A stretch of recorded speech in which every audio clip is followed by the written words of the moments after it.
الحمدللہ رب العالمین والصلاة والسلام علی سید الانبیاء والمرسلین اما بعد فاعوذ باللہ من الشیطان الرجیم بسم اللہ الرحمن الرحیم۔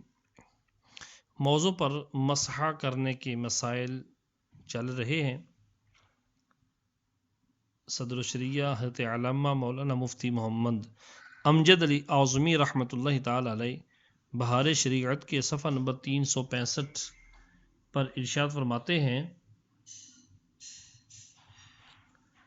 موزہ پہننے کے لیے 7ویں شرط بیان کرتے ہیں، کوئی موزہ پاؤں کی چھوٹی 3 انگلیوں کے برابر پھٹا ہوا نہ ہو، یعنی چلنے میں 3 انگل بدن ظاہر نہ ہوتا ہو۔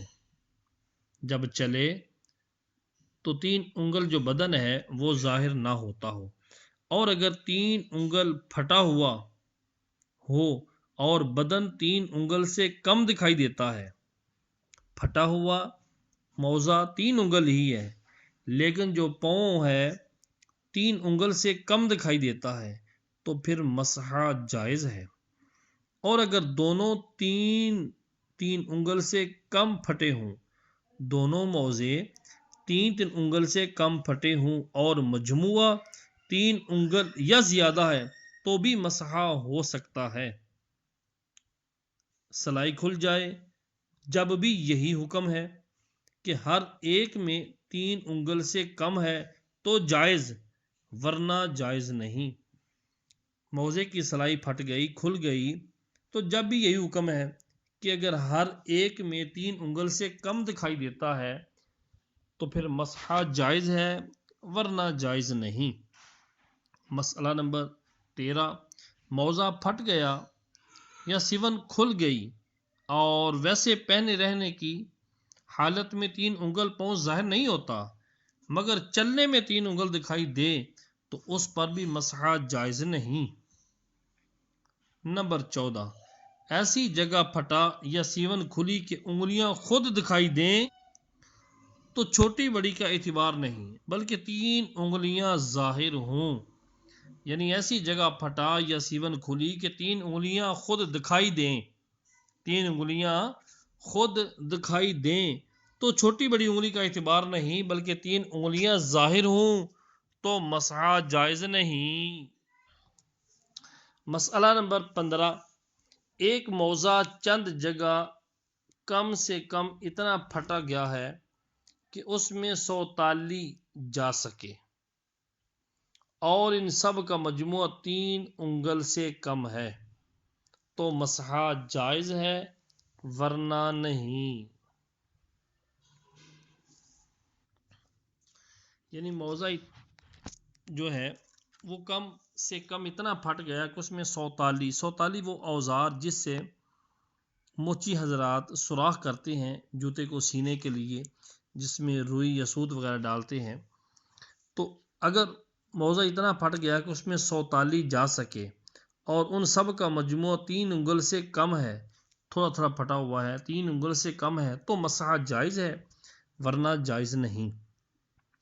مسئلہ نمبر 16، ٹخنے سے اوپر کتنا ہی پھٹا ہوا ہو اس کا اعتبار نہیں، پاؤں کا ٹخنا جو ہے اس سے اوپر پنڈلی کی جانب جتنا مرضی پھٹا ہوا ہو اس کا اعتبار نہیں، لیکن ایسا نہ ہو کہ اوپر سے پھٹا ہوا ہے اور چلنے میں اتر جاتا ہے تو پھر اس کے لیے الگ مسائل ہیں، اگر چلنے میں اتر جاتا ہے تو اس پر بھی مسح نہیں کر سکتے۔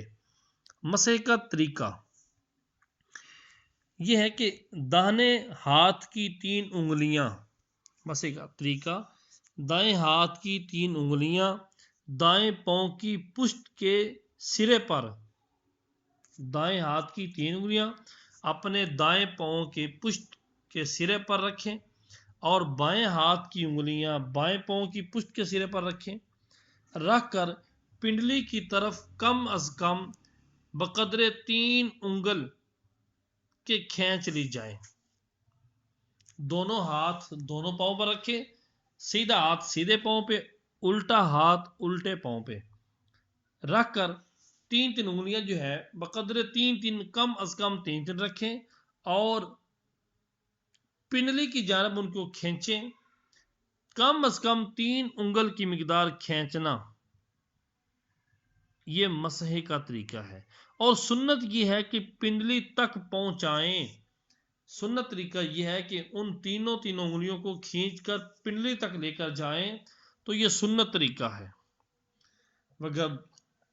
وگرنہ 3 انگل کی مقدار کھینچنا مسحہ کہلاتا ہے. نمبر 17 انگلیوں کا تر ہونا ضروری ہے. ہاتھ دھونے کے بعد جو تری باقی رہ گئی اس سے مسحہ جائز ہے. اور سر کا مسح کیا اور ہنوز ہاتھ میں تری موجود ہے تو یہ کافی نہیں. سر کا مسح کیا اور ابھی تری ہاتھ میں باقی ہے تو یہ تری پاؤں کے مسح کے لیے موزے کے مسح کے لیے کافی نہیں، بلکہ پھر نئے پانی سے ہاتھ تر کر لے. کچھ حصہ ہتھیلی کا بھی شامل ہو مسح کرنے میں تو حرج نہیں. انگلیوں کا تر ہونا ضروری ہے. ہاتھ دھونے کے بعد جو تری باقی رہ گئی اس سے مسح جائز ہے. اور جو سر کا مسح کیا اس کے بعد اگر ہاتھوں میں کوئی تری ہے تو اس تری سے موزوں پر مسح نہیں کر سکتے. پھر نئے پانی لے کر ہاتھ تر کر کے موزوں کا مسح کریں گے. اور مسح کرتے وقت اگر ہتھیلیاں بھی کچھ ساتھ شامل ہو گئی ہیں تو کچھ حرج نہیں.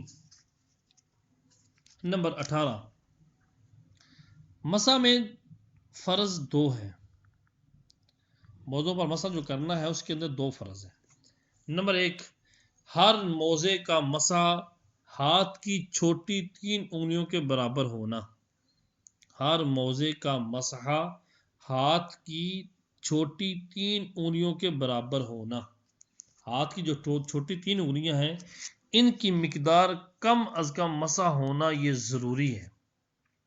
نمبر 2 موزے کی پیٹھ پر ہونا، پشت پر، موزے کی پشت پر مسح کا ہونا ہے. مسئلہ نمبر 19 ایک پاؤں کا مسح بقدر 2 انگل کے کیا اور دوسرے کا مسح 4 انگل تو مسح نہ ہوا. ہم نے یہ بیان کیا کہ ہر موزے کا جو مسح کرنا ہے کم از کم ہاتھ کی چھوٹی 3 انگلیوں کو برابر ہونا ضروری ہے.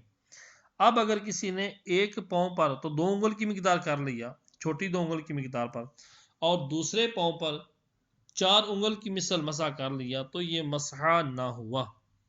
نمبر 20 موزے کے تلے یا کروٹوں یا ٹخنے یا پنڈلی یا ایڑی پر مسح کیا تو مسح نہ ہوا. یعنی جب کہ اس نے پشت پر نہ کیا ہو، موزے کے تلوے میں کر لیا یا کروٹوں پہ کر لیا یا ٹخنے پہ کر لیا یا پنڈلی پہ کر لیا یا ایڑی پہ کیا لیکن پشت پر نہیں کیا تو مسح نہ ہوا. پوری 3 انگلیوں کے پیٹ سے مسح کرنا.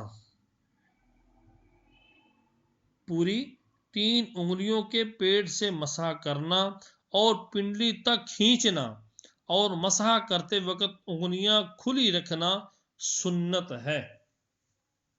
نمبر 22 انگلیوں کی پشت سے مسح کیا یا پنڈلی کی طرف سے انگلیوں کی طرف کھینچا یا موزے کی چوڑائی کا مسح کیا یا انگلیاں ملی ہوئی رکھیں یا ہتھیلیوں سے مسح کیا تو ان سب صورتوں میں مسح ہو گیا مگر خلاف سنت ہوا.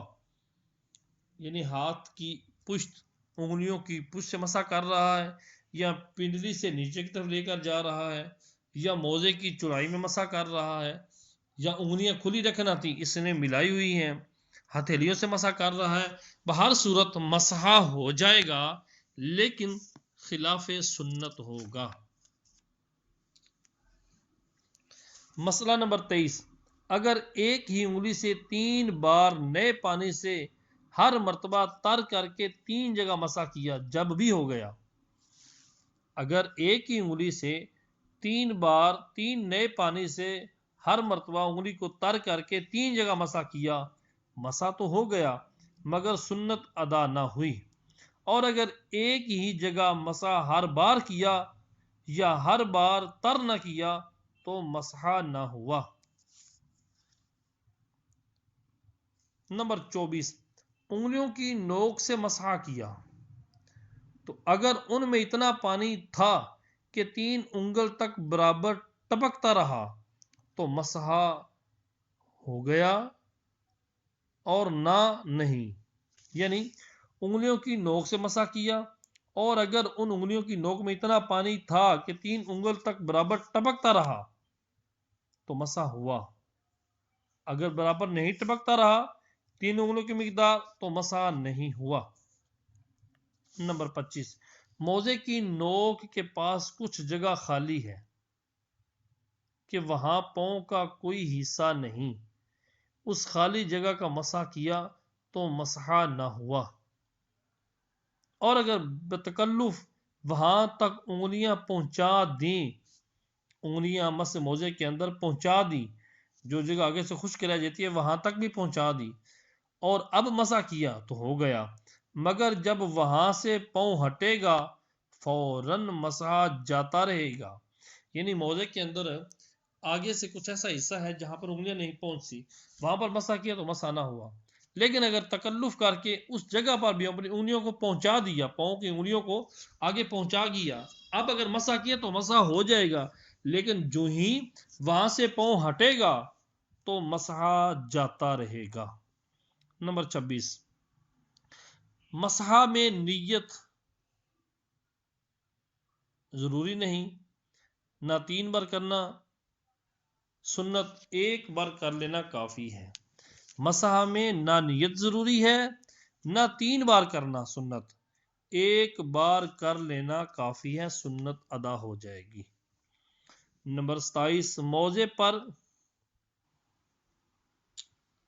پہننا، موزے پر پائتابہ پہنا اور اس پائتابے پر مسح کیا تو اگر موزے تک تری پہنچ گئی مسح ہو گیا ورنہ نہیں، موزوں پر جرابیں پہن لی یا موزوں پر کوئی اور کپڑا پہن لیا، اب موزے پر مسح کر رہا ہے، اگر تو وہ تری پائتابے سے اتر کر موزے تک پہنچ گئی ہے تو مسح شمار کر لیا جائے گا، بصورت دیگر اگر تری موزے تک نہیں پہنچی تو مسح نہیں ہوگا۔ نمبر 28، موزے پہن کر شبنم میں چلا یا اس پر پانی گر گیا یا میہ کی بوندیں پڑیں اور جس جگہ مسح کیا تھا بقدر 3 انگل کے تر ہو گیا تو مسح ہو گیا، ہاتھ پھیرنے کی بھی حاجت نہیں۔ موزے پہن کر شبنم میں چلا یا اس پر پانی گر گیا یا میہ کی بوندیں پڑیں، بارش کے قطرے گرے اور جس جگہ مسح کیا جاتا ہے، جو جگہ مسح کرنے کی ہے 3 انگل کے برابر مسح کیا جاتا ہے، وہاں پر پانی پڑا، بارش کی قطرے پڑے، بقدر 3 انگل کے تر ہو گیا تو مسح ہو گیا، ہاتھ پھیرنے کی بھی حاجت نہیں۔ نمبر 29، انگریزی بوٹ جوتے پر مسح جائز ہے اگر ٹخنے اس سے چھپے ہوں، عمامہ اور برقع اور نقاب اور دستانوں پر مسح جائز نہیں، امامہ پہننا ہو سر پر تو سر پہ مسح کے بجائے امامے کر لے، برقع پہننا ہو تو کر لے، یا نقاب پہننا ہو تو مسح کر لے، یا دستانے پہنے ہو تو ہاتھوں میں مسح کیا جا رہا ہو تو مسح جائز نہیں۔ مسح کن چیزوں سے ٹوٹتا ہے؟ نمبر 1، جن چیزوں سے وضو ٹوٹتا ہے ان سے مسح بھی جاتا رہتا ہے۔ نمبر 2، مدت پوری ہو جانے سے بھی مسح ٹوٹ جاتا ہے اور اس صورت میں صرف پاؤں دھو لینا کافی ہے، پھر سے پورا وضو کرنے کی حاجت نہیں، اور بہتر یہ ہے کہ پورا وضو کر لے، یعنی اگر کسی بندے نے مسح کیا ہوا تھا تو جیسے ہی اس کا وضو ٹوٹے گا تو مسح بھی ٹوٹ جائے گا، یا پھر اگر موزے کی مدت پوری ہو گئی، مسح کی مدت موزے پر جو مسح کیا اس کی مدت پوری ہو گئی، 1 دن 1 رات مقیم کے لیے پوری ہو گئی یا 3 دن 3 راتیں مسافر کے لیے پوری ہوگی تو آٹومیٹکلی اگرچہ کہ وہ باوضو ہے لیکن اس کا مسح ٹوٹ جائے گا، اگر چاہے تو خالی موزے اتار کر پاؤں دھو سکتا ہے، اور بہتر طریقہ یہ ہے کہ مکمل وضو کر لے۔ جی نمبر 3، مسحے کی مدت پوری ہو گئی اور قوی اندیشہ ہے کہ موزے اتارنے میں سردی کے سبب پاؤں جاتے رہیں گے، پاؤں شل ہو جائیں گے، تو موزے نہ اتارے اور ٹخنوں تک پورے موزے کا نیچے اوپر اغل بغل اور ایڑیوں پر، نیچے اوپر اغل بغل کروٹوں پر بھی، ایڑیوں پر بھی مسح کرے کہ کچھ رہ نہ جائے۔ جی نمبر 4، موزے اتار دینے سے مسح ٹوٹ جاتا ہے اگر مدت پوری ہونے سے پہلے ہی غلطی کے ساتھ یا جان بوجھ کے، ارادتاً بغیر ارادے کے، اگر موزہ اتارا، ایک ہی اتارا، تو مسح ٹوٹ جائے گا۔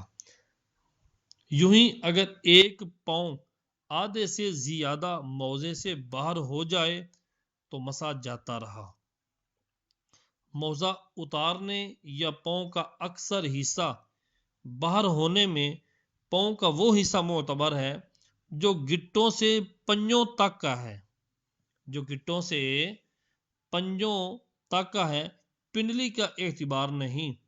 پنڈلی کی طرف سے اترتا ہے تو مسح پر کوئی اثر نہیں پڑتا، لیکن گٹوں سے جو پنجوں کی طرف حصہ ہے، اگر اکثر حصہ وہ اتر گیا تو مسح ٹوٹ جائے گا۔ ان دونوں صورتوں میں پاؤں کا دھونا فرض ہے۔ نمبر 5، موزہ ڈھیلا ہے کہ چلنے میں موزے سے ایڑی نکل جاتی ہے۔ موزہ ڈھیلا ہے کہ چلے تو موزے سے ایڑی باہر ہو جاتی ہے تو مسح نہ گیا۔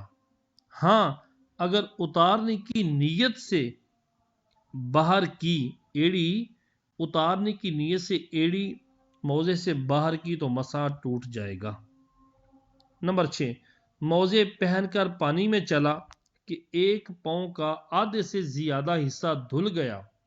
موزے پہن کر پانی میں چلا کہ ایک پاؤں کا آدھے سے زیادہ حصہ دھل گیا، یا اور کسی طرح سے موزے میں پانی چلا گیا اور آدھے سے زیادہ پاؤں دھل گیا تو مسح جاتا رہا۔ نمبر 7، پائتابوں پر اس طرح مسح کیا کہ مسح کی تری موزوں تک پہنچی۔ پائتابوں پر اس طرح مسح کیا کہ مسح کی تری موزوں تک پہنچی تو پائتابوں کے اتارنے سے مسح نہ جائے گا۔ اوپر سے پائتابے اتار بھی دیے تب بھی مسح نہیں ٹوٹے گا۔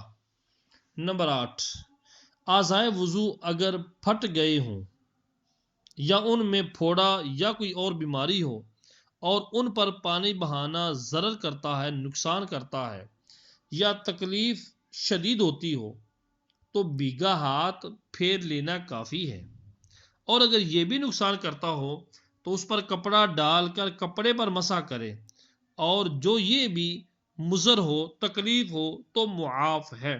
کپڑا ڈال کر بھی کرنا، مسح کرنا نقصان دیتا ہے تو معاف ہے، اور اگر اس میں کوئی دوا بھر لی ہو تو اس کا نکالنا ضرور نہیں، اس پر سے پانی بہا دینا کافی ہے۔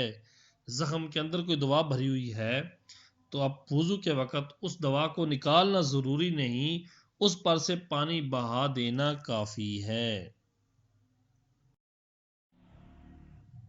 نمبر 9، کسی پھوڑے یا زخم یا فسد کی جگہ پر پٹی باندھی ہو کہ اس کو کھول کر پانی بہانے سے یا اس جگہ مسح کرنے سے یا کھولنے سے ضرر ہو، نقصان ہو، یا کھولنے والا باندھنے والا نہ ہو۔ کھولنے والا ہی کوئی نہیں، اگر کھول دی تو کوئی اس طرح دوبارہ باندھ نہیں سکتا، تو اس پٹی پر مسح کر لے، اور اگر پٹی کھول کر پانی بہانے میں ضرر نہ ہو تو دھونا ضروری ہے، یا خود عضو پر مسح کر سکتے ہوں تو پٹی پر مسح کرنا جائز نہیں، اور زخم کے گردا گرد اگر پانی بہانا ضرر نہ کرتا ہو، پانی کے ارد گرد، اس زخم کے ارد گرد اگر پانی بہانا نقصان نہیں کرتا تو دھونا ضروری ہے، لیکن اگر نقصان کرتا ہے، ارد گرد بھی نقصان کرتا ہے زخم کا، تو پھر مسح کر لیں۔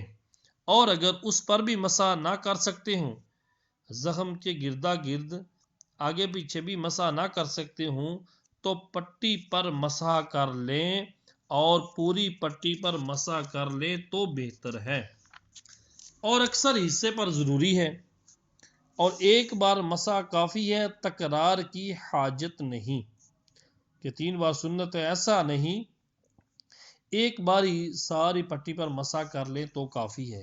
اور اگر پٹی پر بھی مسح نہ کر سکتے ہوں تو خالی چھوڑ دیں، جب اتنا آرام ہو جائے کہ پٹی پر مسح کرنا نقصان نہیں کرے گا تو فوراً مسح کر لیں۔ پھر جب اتنا آرام ہو جائے کہ پٹی پر سے پانی بہانے میں نقصان نہ ہو تو پانی بہائیں۔ پھر جب اتنا آرام ہو جائے کہ خاص عضو پر مسح کر سکتا ہو تو فوراً مسح کر لے۔ پھر جب اتنی صحت ہو جائے کہ عضو پر پانی بہا سکتا ہو تو بہائے، غرض اعلیٰ پر جب قدرت حاصل ہو تو جتنی حاصل ہوتی جائے، ادنا پر اکتفا جائز نہیں، یعنی اگر وہ بندہ زخم کے اوپر مسح کر سکتا ہے تو پھر پٹی پر مسح کرنا جائز نہیں، اور اگر زخم کے اوپر پانی بہا سکتا ہے تو خالی مسح پر اکتفا کرنا جائز نہیں، اور جب پانی بہا سکتا ہے تو اس کے لیے یہ نیچے والے ادنا جتنی چیزیں ہیں، مسح کرنا پٹی پر، کپڑے پر، یہ ساری ختم ہو جائیں گی۔ الغرض وہ اب اپنے عضو کو دھوئے گا، دھوئے بغیر اگر مسح کرے گا تو مسح نہیں ہوگا۔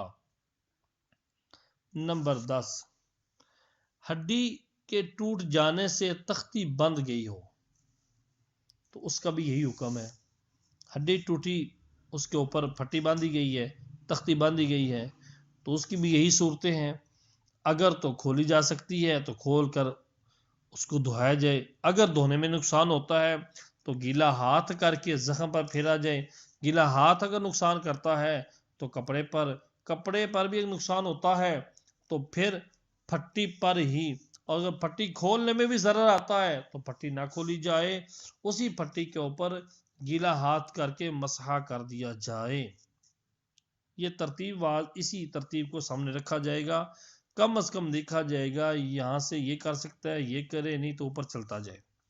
نمبر 11، تختی یا پھٹی کھل جائے اور ہنوز باندھنے کی حاجت ہو۔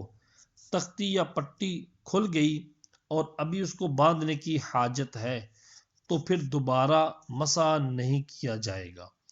پہلے مسح کیا ہوا تھا، مسح کرنے کے بعد میں پٹی کھل گئی یا پھٹی کھل گئی اور ابھی حاجت ہے باندھنے کی تو دوبارہ مسح کرنے کی حاجت نہیں، وہی پہلا مسح کافی ہے۔ اور جو پھر باندھنے کی ضرورت نہ ہو، پٹی دوبارہ باندھنے کی حاجت نہ ہو، تو اب وہ جو پہلے والا مسح ہے وہ ٹوٹ گیا، اب اس جگہ کو دھو سکیں تو دھو لیں، ورنہ مسح کر لیں۔ صلو علی الحبیب۔ اللہ تبارک و تعالیٰ کی بارگاہ میں دعا ہے کہ رب کعبہ، یہاں تک ہم نے جو مسائل سنے سیکھے تیمم کے، پھر مسح کے، ان کو سمجھ کر ان پر عمل پیرا ہونے کی توفیق عطا فرمائے اور دیگر مسلمانوں تک پہنچانے کی توفیق عطا فرمائے۔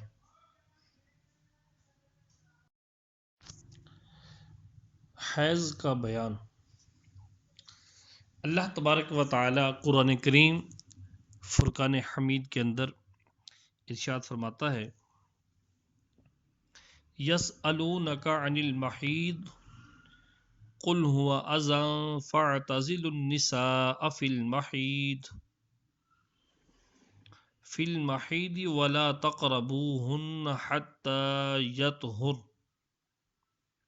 فَإِذَا تَطَهَّرْنَ فَأْتُوهُنَّ مِنْ حَيْثُ أَمَرَكُمُ اللَّهُ ان اللہ یحب التوابین ویحب المتطہرین۔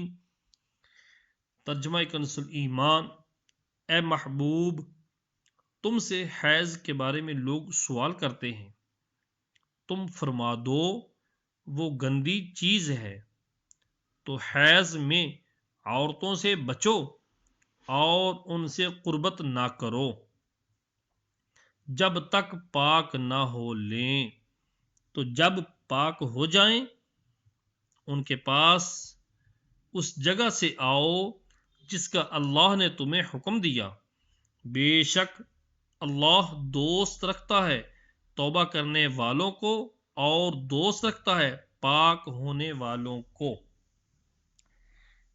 اس بارے میں صاحب بہار شریعت احادیث نقل فرماتے ہیں۔ صحیح مسلم میں انس بن مالک رضی اللہ تعالی عنہ سے مروی ہے، فرماتے ہیں کہ یہودیوں میں جب کسی عورت کو حیض آتا تو اسے نہ اپنے ساتھ کھلاتے نہ اپنے ساتھ گھروں میں رکھتے۔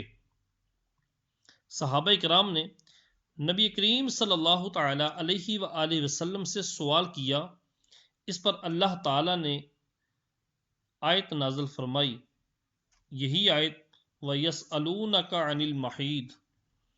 تو رسول اللہ صلی اللہ تعالی علیہ وآلہ وسلم نے ارشاد فرمایا، جماع کے سوا ہر شے کرو۔ اس کی خبر یہود کو پہنچی تو کہنے لگے کہ یہ نبی صلی اللہ علیہ وآلہ وسلم ہماری ہر بات کا خلاف کرنا چاہتے ہیں۔ اس پر اسید بن حدیر اور عباد بن بشیر رضی اللہ تعالی عنہما نے آ کر عرض کی کہ یہود ایسا ایسا کہتے ہیں، تو کیا ہم ان سے جماع نہ کریں کہ پوری مخالفت ہو جائے؟ رسول اللہ صلی اللہ تعالی علیہ وآلہ وسلم کا روئے مبارک متغیر ہو گیا، یہاں تک کہ ہم کو گمان ہوا کہ ان دونوں پر غضب فرمایا۔ وہ دونوں چلے گئے اور ان کے آگے دودھ کا ہدیہ نبی کریم صلی اللہ علیہ وسلم کے پاس آیا۔ حضور نے آدمی بھیج کر ان کو بلوایا اور پلایا تو وہ سمجھے کہ حضور نے ان پر غضب نہیں فرمایا تھا۔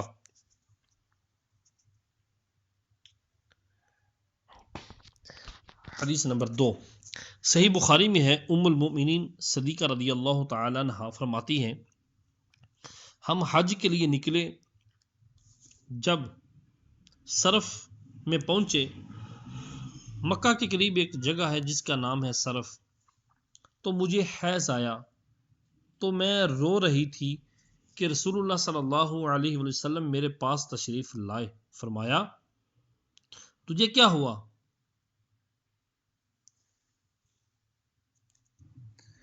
کیا تو حائض ہوئی؟ عرض کی ہاں۔ فرمایا، یہ ایک ایسی چیز ہے جس کو اللہ تعالیٰ نے بناتے آدم پر لکھ دیا ہے، تو سوا خانہ کعبہ کے طواف کے سب کچھ ادا کر جسے حج کرنے والا ادا کرتا ہے۔ یعنی تو سوائے خانہ کعبہ کے طواف کے تو سب کچھ ادا کر جسے حج کرنے والا ادا کرتا ہے۔ اور فرماتی ہیں کہ حضور نے اپنی ازواج مطہرات کی طرف سے ایک گائے قربانی کی۔ حدیث نمبر 3، صحیح بخاری میں ہے، عروہ سے سوال کیا گیا، حیض والی عورت میری خدمت کر سکتی ہے اور جنب عورت مجھ سے قریب ہو سکتی ہے؟ عروہ نے جواب دیا، یہ سب مجھ پر آسان ہے اور یہ سب میری خدمت کر سکتی ہیں اور کسی پر اس میں کوئی حرج نہیں۔ مجھے ام المؤمنین عائشہ صدیقہ رضی اللہ تعالی عنہا نے خبر دی کہ وہ حائض کی حالت میں رسول اللہ صلی اللہ علیہ وسلم کے کنگا کر